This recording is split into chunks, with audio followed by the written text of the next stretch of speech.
Son 3 décadas de destierro y desunión, 30 años de duro exilio, de extranjero domicilio. Qué pena de son que canta errante generación.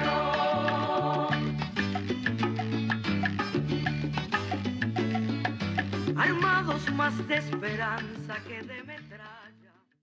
Saludos amigos de Cuba y su historia, parte de la programación en español de la WLRN, Canal 17, Televisión Pública.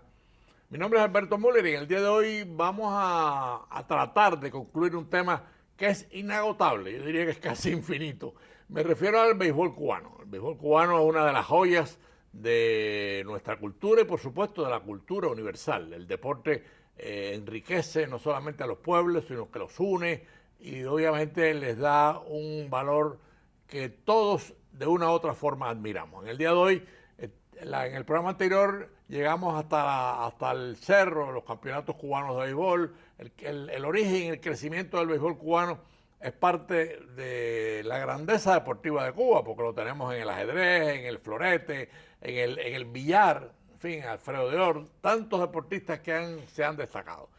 En el programa anterior nos escribió un oyente, yo quiero hoy, en cierto sentido, porque nos dijo que no habíamos mencionado a Morós. Figúrate usted, efectivamente no lo mencionamos, porque si mencionamos a todos los deportistas que de una u otra forma se han destacado, hay que abrir una enciclopedia y nos demoramos horas. Este es un programa de un tiempo y tenemos que limitarnos a ese tiempo. Morós fue no solamente un gran deportista cubano, sino que decidió el séptimo juego, creo que era el séptimo juego, tú me apoyas en eso después, entre los Yankees y los Dodgers, con una acogida fenomenal que todavía está grabada en la historia y por supuesto creo que hizo un doble play. Pero bueno, en el día de hoy, como en el programa anterior sobre el béisbol, tenemos a no solamente un amigo, sino una persona que yo respeto mucho por su profesionalidad como cronista y periodista deportivo. Me refiero a José Chambi Campos. Bienvenido, Chambi. Muchísimas gracias, Alberto, por esa introducción muy gentil de tu parte. Bueno, pero es una realidad, ¿no? ¿Quién nos respeta, Chambi Campos, en el campo del deporte? Pero bueno, nos escribió un televidente que nos ve todos los domingos. Imagínate, Amoró, una de las mejores jugadas de toda la historia de la Serie Mundial. Sí. De la serie, en el momento que la hacía. Pero entramos en el 60, entramos en los años 60 y tristemente se acaba el profesionalismo en Cuba, pero el fruto de aquella plataforma empieza a florecer de una manera. Se mueve hacia Estados Unidos. Se mueve hacia Estados Unidos. O sea, como dicen que las pérdidas de uno son las ganancias de otro, y ese fue lo que le pasó a las grandes ligas con los peloteros cubanos. Vimos en los 60 algo que nunca antes había pasado. Y vemos a Tony Oliva, que se lleva el campeonato de bateo, como un jugador de primer año, como novato de año, se lleva el campeonato de bateo y revoluciona la pelota. Pero en el año 65, un año después, Tony Oliva, viene otro cubano que se llama Zoilo Versalles, conocido por los cubanos como el Zorro. El Zorro Versalles. El Zorro Versalles. Y Zorro Versalles entonces hace otra, que es que se lleva el jugador más valioso de las grandes ligas. Sí. Vamos a poner en contexto esto. No, por ahí viene una lista. Vamos en contexto. En el año 65, un extranjero de color. Sí. 18 años después de haberse roto la barrera de la barrera del color, un cubano la gana. Pero, ojo, se la gana, ¿tú sabes a quién? A Tony Oliva. Sí. Que los números que Tony Oliva pone son... Ahí tenemos una a foto. Zoilo, tenemos a Zoilo Versalles. Ahí está, el Zorro Versalles. El Zorro Versalles, que gana, pero Tony Oliva, los números de Tony Oliva ese año era para ganar el jugador más valioso. Pero es que tú mencionas a dos peloteros, jugadores, que no pueden ser mejores. Es una competencia. Eso fue un año espectacular, porque hay que mencionar que también ese año del 65, cuando Minnesota va a la Serie Mundial, también está ahí Sandy Valdespino y está Camilo Pascual. O sea que vemos todo eso. Sí, ahí viene Cuellar también. Entonces tenemos que después Tony Pérez. Tony Pérez. Nuestro primer Salón de la Fama que jugó en las Grandes Ligas. Porque sí, Martín Diego y Torriente y todos están en el Salón de la Fama, pero no jugaron en las Grandes Ligas. Tony Pérez es el primer cubano que entra al Salón de la Fama como jugador de Grandes Ligas. Sí. El nativo del Central Violeta, el gigante, el hombre de la sonrisa eterna, Sí. que jugó para la maquinaria de Cincinnati y tuvo unos años espectaculares. Y daba gusto verlo jugar. Y ojo, se lleva el jugador más valioso en un juego de estrellas. Tony Pérez, el gigantón. Ahí está. Es el Tani. Un bateador Atanasio. temible. Terrible. Hombre que durante 8 años consecutivos empujó más de 100 carreras en un equipazo. Cuando hacía falta la carrera, en aquella maquinaria roja, quien le pulsaba era Tony. Sí. Después de eso tienes a Campaneri. Tienes a Campi Campaneris. Sí. El hombre más versátil que ha jugado pelota, el cubano que más versátil que ha jugado en las Grandes Ligas. Porque se habla de Diego, pero este hombre lo hizo en un juego en las Grandes Ligas. Jugó en las 9 posiciones. Y sobre todo lo hace un día que ningún cubano puede olvidarse, porque lo hace el 8 de septiembre, Ahí hay una foto. el Día de la Caridad del Cobre. Seguro de todo. Ese fue el regalo de Campi a la Caridad del Cobre, jugar las 9 posiciones. Hay que mencionar que también pichaba a la zurda, o sea, no solamente pichaba a la derecha, pichaba a la zurda. A las 2 manos. La bujía del equipo, del famoso equipo de ¿cómo se llama esto? De Oakland. Oakland gana 3 campeonatos mundiales y el shortstop de ese equipo se llamaba... Sí, esa es la época también de Tian, ¿no? Ay, no, ahí vienen 2 grandes pitchers, cuidado. Sí. Ahí vienen 2 grandes pitchers. Ahí viene Miguelito Cuellar, Mike Cuellar, que volvemos a ver, primer sayón latinoamericano. Sí. 4 años ganando 20 juegos, zurdo. Me parece estarlo viendo, pichar. Un señor pitcher, uno de los... Es más, está en el único staff de las grandes, el único staff en la historia de las Grandes Ligas donde 4 pitchers ganan 20 juegos. Ibas a hablar de Tian. Y entonces viene Tian. Sí, otro fenómeno. 235 victorias. El año 68, que fue el año de los pitchers, porque el año 68 fue cuando Denny McLain gana más de 30 partidos, Bob Gibson pichea para 1-12. Sin embargo, perdido en todo eso, está Luis Tian en un año espectacular, donde pichea para 1.68 con el equipo de Cleveland. Oiga eso. 1.68. 1.68. Cuando vas a detallar más las estadísticas, le batearon 100 y pico. Cuando vas y detallas más todavía los derechos, los derechos le daban un hit cada 10 veces al bate.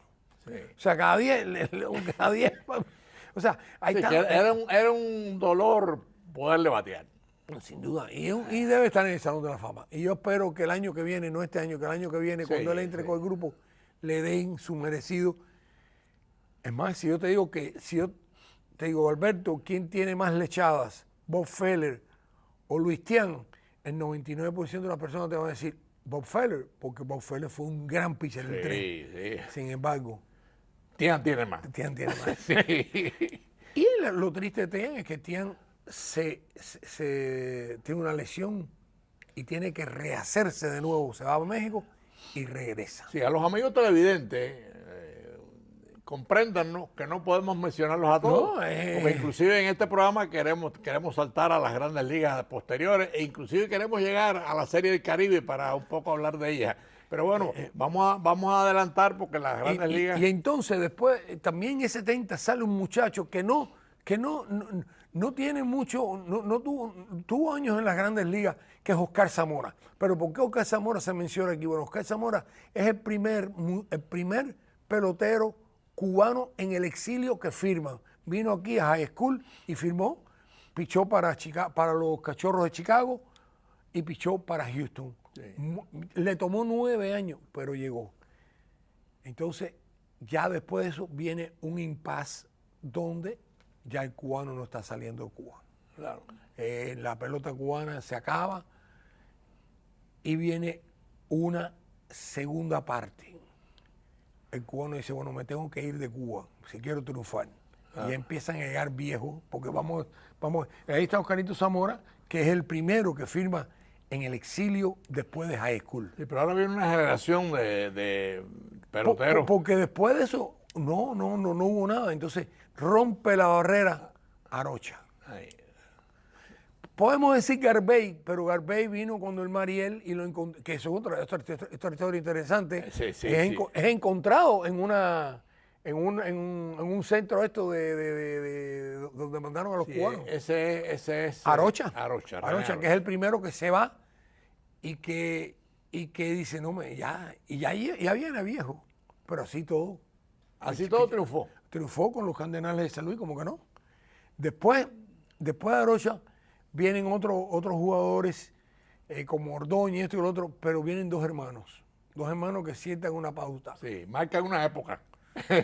Y me refiero que a los 16, 17 años de Cuba sale Liván Hernández. Liván Hernández, hijo de un pelotero que supuestamente era uno de los favoritos del régimen de Cuba, y se le va. Yo comparo a Liván con la salida de la hija de Stalin, cuando Stalin en la hija de Stalin, que le hizo mucho daño. Sí. Liván viene aquí, muchacho joven, muchacho con unas cualidades tremendas. Sí. Y es primero, ¿y dónde lo escogen? Viene para Miami. Porque simpático, además. Pudo haber ido a California, y gana. Entonces, es un tipo jovial que gana. Yo creo que esa es la foto de él. ¿Cómo no? Ahí está Liván. Sí. Y fíjate, dice Florida, porque jugó para los Miami, para Florida Marlins. Y eternizó una frase. Y eternizó la frase, I love you Miami. Sí, I love Miami. O sea que aquel tipo jovial, aquel tipo que llegó sin presión, abrió la Serie Mundial, porque todo el mundo se recuerda de la Love You Miami cuando ganaron, pero ojo, cubano que abre la Serie Mundial. Él abrió el primer juego. Él le ganó en los playoffs a Atlanta, el último juego, abre en la Serie Mundial. Entonces, después del Iván, viene su hermano, el Duque Hernández, el cual es castigado en Cuba por haberse ido. Ahí lo tenemos, creo. Y entonces ya no viene para Miami, va para ¿dónde? Al equipo más icónico de la pelota. Ahí está la foto. Los Yankees de Nueva York. Sí. Y ayuda a los Yankees de Nueva York a ganar 3 campeonatos mundiales. Un lanzador excepcional. Y llegó viejo. El Duque. Y llegó viejo, ¿eh? Y llegó viejo, un tipo de unas condiciones atléticas tremendas. Además hay una cosa, Chambi, pichaba muy bonito. Vaya, era pichaba raro. Raro, tenía un movimiento muy peculiar, pero batearle era un problema. Y ganó, o sea, ganó en los momentos que tenía, como dicen, cuando la pelota se pone chiquita. Y de ahí, ya después que Arocha viene, entonces empiezan a salir peloteros cubanos. Empiezan a salir con peloteros y bueno, aquí no hay futuro en Cuba en la pelota. Entonces algunos fueron a Japón y empiezan a venir y empiezan a mejorar. Te voy a hacer una apuntación a esa frase, no hay futuro en la pelota en Cuba. Lamentablemente con el comunismo no hay futuro en Cuba para nada. Lamentablemente, correcto, lo decimos con mucho dolor. Sin duda alguna. Y empiezan a haber peloteros, muchos peloteros, pero de aquí a allá, y ya empieza a salir el pelotero con unas calidades tremendas. Y entonces vemos un Adolis García. ¿Qué ha hecho Adolis García? Bueno, Adolis García este año está con los Texas Rangers, más de 40 jonrones. Ahí viene un grupo respetable ahora. Inmenso, como te digo, podemos estar aquí hablando otra hora. Pero Adolis García es un artífice del equipo de Texas a llegar a las... Además, fue el jugador más valioso en la conferencia. Ahí lo vemos, un tipo que el refil de los... Pero además, un bateador temible. Temible, un poder increíble. Déjame hacer una interrupción, amigos de Cuba y su historia, para los que han sintonizado tarde. Estamos en la parte final del segundo programa y en parte final del béisbol cubano. Una joya de la cultura, no solamente cubana, sino universal. Y por supuesto, con nosotros, Chambi Campos. Ahí viene ahora otro... Óyeme, Randy Arozarena, un caso increíble. Se va para México porque su hermano, él era jugador de balompié, o sea, él era, Sí, él era- un atletazo. Llega a México, empieza a jugar pelota y lo único que tú no paras es el talento. El talento tú no lo puedes parar. Claro. Y entonces este muchacho viene, lo firma el equipo de San Luis y Tampa se lo roba. Porque Tampa Míralo ahí, mira. lo estuvo siguiendo.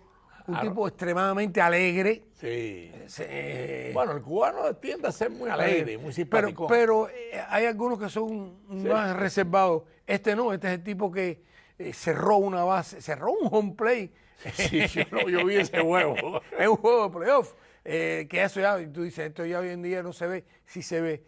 Jugador que hace grandes jugadas. Pero por ahí viene uno que con el bate acaba con todo el mundo, que hay que mencionarlo. Entonces viene un zurdo. Sí. Porque Searos-Arena hizo, Seadolis García han hecho cosas, Searos-Arena ha hecho cosas buenas. También este zurdo, el tunero, Jordan Álvarez. Temible. Óyeme, un hombre que las pone a 1000 pies, un bateador que se ajusta en el picheo. ¿Qué quiero decir con eso? Que en el mismo turno al bate, tú no le puedes hacer dos picheos iguales. Hay jugadores que... Ese. Sí, ahí lo vemos. Ahí Están está. con el equipo de Houston. Déjame decirte una cosa, yo no soy un experto como tú, pero he visto pelota desde Bragaña hasta aquí. Y de los bateadores más fuertes y, como dices tú, más adaptables que yo he visto en mi vida es Jordan Álvarez. Jordan Álvarez, lo único que lo ha parado ahora han sido desafortunadamente sus lesiones que ha tenido, Sí. pero se vuelve un año espectacular, un juego, tuvo una serie mundial buena cuando perdieron con Atlanta y tuvo una serie espectacular cuando ganaron contra Filadelfia, que dio los batazos esos descomunales contra zurdos, o sea, lo mismo le batea el derecho que le batea al zurdo. Y dentro de esto no hemos mencionado a un muchacho que es el primer pelotero cubano que se lleva el jugador más valioso en una serie mundial que no es pitcher, y me refiero a Jorge Soler, Ah, sí. que jugó con Atlanta. Sí. Y el año pasado pues estuvo aquí con los Marlins y honestamente no sé por qué los Marlins no lo han vuelto a firmar, pero bueno, eso es... No lo han firmado todavía, ¿no? Pero No lo ha firmado todavía, está de agente libre. Y por ahí podemos seguir. bueno, lamentablemente queremos hoy, Chambi, estamos abusando de ti porque, en fin, Para mí es como un dije al honor. principio, eres un profesional del deporte, ¿no?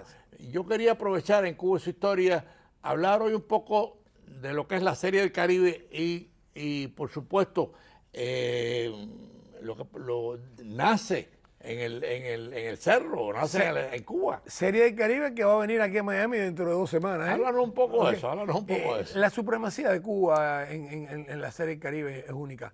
En el año 48, dos venezolanos tuvieron la idea de crear la Serie del Caribe. Estamos hablando Oscar Prieto y se me olvida el otro venezolano. Y se encuentran aquí en Miami con Fausto Miranda y Fero Ramírez. Figúrate tú. Y le dan la idea, mira que tenemos esto. Y ellos le dicen, nosotros somos periodistas, no somos... Ustedes tienen que ir a Cuba a hablar con las personas que son los que están encargados de eso. ¿Por qué no hacemos una reunión? Y ellos van a Cuba. Y ahí está. Que eso es otro programa. Pero yo te voy a hacer una interrupción porque, aprovechándote, hay un preámbulo de la Serie del Caribe, que es la Serie Interamericana. Sí, la serie es lo que era, había una serie interamericana, la pelota cubana, el amateurismo cubano es totalmente diferente, porque el amateurismo americano es colegial. En Cuba el amateurismo era quien no firmaba profesional. Y entonces Cuba tuvo un gran amateurismo en los años 40, empezó la serie esta la serie latinoamericana, que es donde estos venezolanos dicen, tú sabes qué, vamos a llevarla a la Serie del Caribe, y ahí es donde comienza. De acuerdo. Comienza en el año Si 49. el béisbol cubano es fuerte porque el béisbol amateur lo Totalmente. enriquece. O sea, lo que te digo, había un seguimiento, era juvenil, era amateur y era profesional. No podías ir no podía ser profesional sin haber sido nada. Han habido casos, pero bueno, no, eso no vamos a hablar de esto ahora. Cuando la Serie del Caribe comienza en el año 49, Cuba es la primera, Cuba es la anfitriona y gana el equipo Almendares, con Fermín Guerra manejándolo. Se juegan 12, porque sabemos que en el año 60 se paró el profesionalismo en Cuba, y cuando se acabó el profesionalismo en Cuba, se acabó la Serie del Caribe, esa primera etapa. En esos 12 años, Cuba gana 7 campeonatos. Pero es aquí.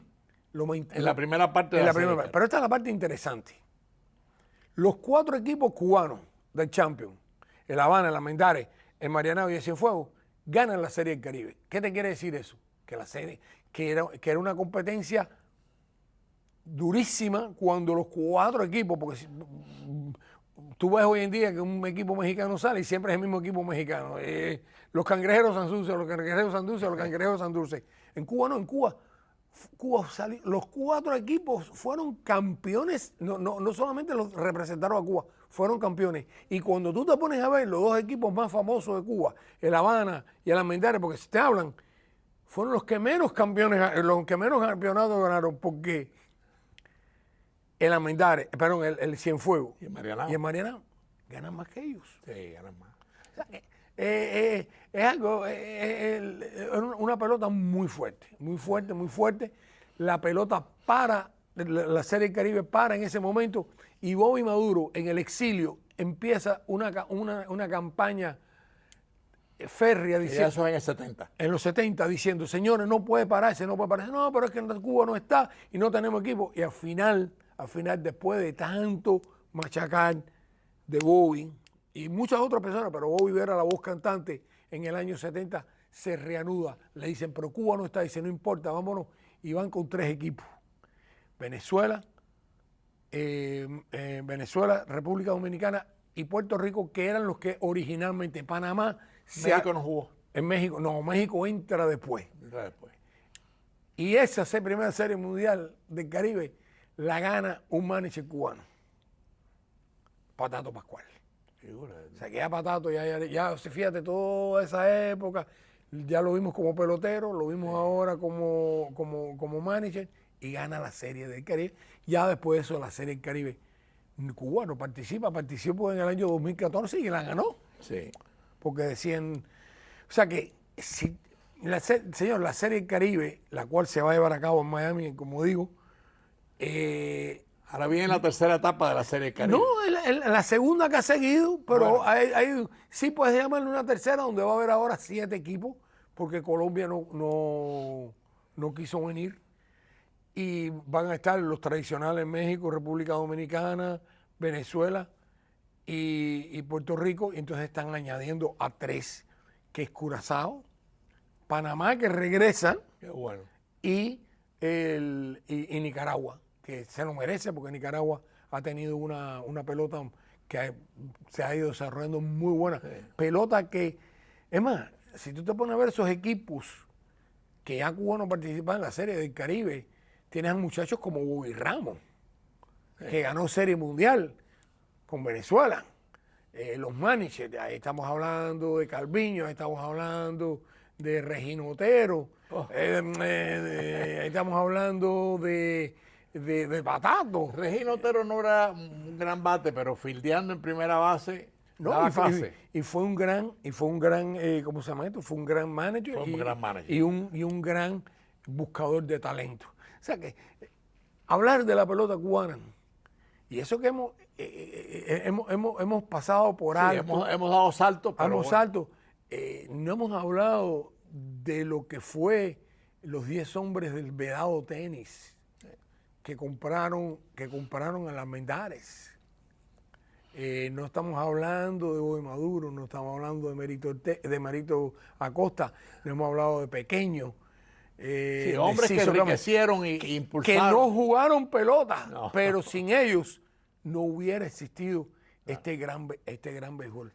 Por eso la caña, el ron y la pelota. Mira, hablamos de la cultura. Yo recuerdo una anécdota que tú la conoces. Cuando ganaban Almendares, por ejemplo, en el Cerro, salía la comparsa del Alacrán por toda la calzada y se acabó. Ahí, no, ahí paraban los trenes, el tránsito y a celebrar el triunfo de la Almendares. Pero bueno, yo en los minutos finales quería preguntarte algo porque es significativo y es, en la última Serie Mundial, los cubanos de una u otra forma se destacaron y casi la hicieron. Mira, en los playoffs, en estos playoffs hubieron 10 cubanos. Hubieron 10 cubanos. Vimos que Tampa traía 2, a Rosarena, Yandy Díaz. Vimos que Texas, que eventualmente gana la Serie Mundial, trae a Dolis García y al misil Harold Chapman. Por el equipo de Arizona, que también estuvo en la Serie Mundial, estaba Lourdes Gurriel Jr. Baltimore trajo a Yenier Cano, a Sionel Pérez, que no quiero dejar a ninguno, Raizel Iglesias con el Atlanta. Y has visto, y en este momento hay más de 170 profesionales cubanos. O sea que en la serie última mundial los cubanos... Hubieron 3 y estuvo Dolis García, estuvo Harold Chapman y estuvo Gurriel. O sea, eso... Eso dice mucho de la riqueza del béisbol cubano. Totalmente. Tú mencionas la Serie Mundial, pero en Juego de Estrellas, que fueron 9. Increíble. Okay. Fueron 9. No, y 9 que se destacaron. Claro. No, sí. Ahí tú no puedes decir, no, mira, escogieron a fulano porque iba a representar el equipo. No. Yandy Díaz, que se lleva el campeonato de bateo. Bueno, amigos de Cuba y su se historia, lamentablemente el tiempo se nos ha ido. Sabemos que muchos nombres no han salido, no pueden salir, el tiempo de la televisión es muy corto y además muy rápido. Pero le agradecemos a Chambi Campos que nos haya acompañado en estos 2 programas. Este es el último sobre el béisbol y por supuesto seguiremos hablando del deporte cubano porque si algo enriquece la belleza de un país y la grandeza es el deporte. Gracias, Chambi, por habernos acompañado en este... Para mí es un placer el estar aquí con ustedes y traer lo que he leído. Lo que sabes del deporte. Amigos, nos vemos el próximo domingo a las 4:30 de la tarde y gracias a Chambi Campos por ayudarnos a llevarles a ustedes la grandeza del béisbol cubano. Meses de nostalgia, son 3 décadas de destierro y desunión.